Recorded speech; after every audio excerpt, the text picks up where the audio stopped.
What's up, guys? Today I'm reviewing the Maverix Havik 2.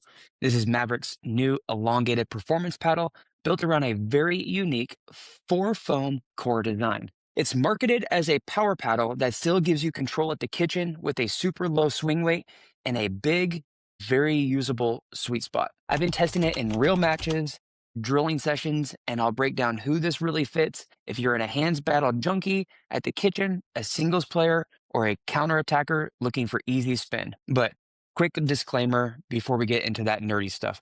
Mavericks did send me this paddle for free, and there was no requirement for me to make a video or say anything positive about it. They did not see this video or review the video before it goes live, and all thoughts and opinions here are completely my own. So let's jump into the text and specs. The standout feature is the core. Maverick uses what they call a floating core, which is a EP foam in the center surrounded by lower density EVA foam, plus a higher density EVA in the shoulder and throat areas. That EVA foam at about the 2 and 10 o'clock positions and in the throat lets them shift the balance point from down toward your hand, dropping the swing weight while keeping the face stable. The result is a elongated paddle that feels lighter and quicker than the head size suggests, especially in fast hand battles. The face has a very fine, gritty texture, and Mavericks has put the deflection right to USA pickleball's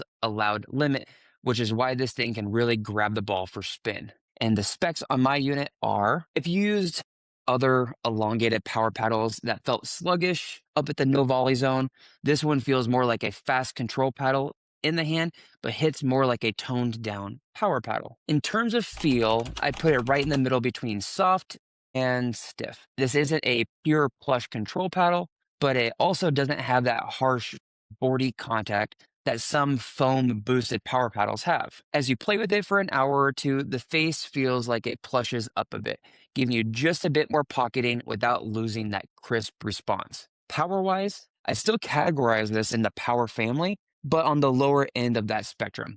Plenty to finish off points and drives, but not a rocket you constantly have to baby and hold that power back. On dinks and resets, the lower swing weight and the more central sweet spot make it really easy to block and guide balls deep, especially on hard drives at your body. If you come from a raw carbon super plush 16 millimeter control paddle, you're going to feel more pop on this, but it's not uncontrollable pop. It's closer to an all-court feel with extra spin and a little extra put-away power. Spin and kitchen performance. Spin is where this paddle really separates itself. With the high-end deflection face, the fine, gritty texture, I can get a ton of shape on topspin drives, rolls, and dipping counters. And from the baseline, I can roll heavy topspin thirds that dive into the court instead of sailing long. And from the kitchen, I can really shape roll volleys, flicks off both wings. At the no volley zone, the low swing weight is a big deal. In fast exchanges, I can cheat to more aggressive counters because the paddle gets out in front quickly and I can redirect with pace and spin, not just block. If your game leans on spinny roll volleys, heavy topspin dinks, and aggressive counters, the Havik 2 gives you the tools that some standard soft control paddles just don't have. Let's talk about sweet spot, maneuverability, and customization. Most elongated paddles have a sweet spot that's shifted towards the tip. With this construction and the lowered balance point, the sweet spot actually feels closer to the geometric center of this paddle, which is great if you're newer to elongated shapes or coming from tennis background or squash, because contact near the middle feels very solid and predictable. If you have a strong racket background and like the sweet spot a bit higher for more plow through, adding weight, about 3 grams of lead at the 2 and 10 o'clock positions, brings that feeling back without ruining the low swing weight. Out of the box though, the combination of central sweet spot and low swing spot makes it one of the more pick up and play elongated paddles I've tested. All right, who it's for, pros, cons, and my final verdict. We'll start with the pros. A very smart construction with the 4 foam core and shifted balance point, feels fast in the hand, but still stable. It has excellent spin, thanks to maxed out deflection and gritty surface. has a large,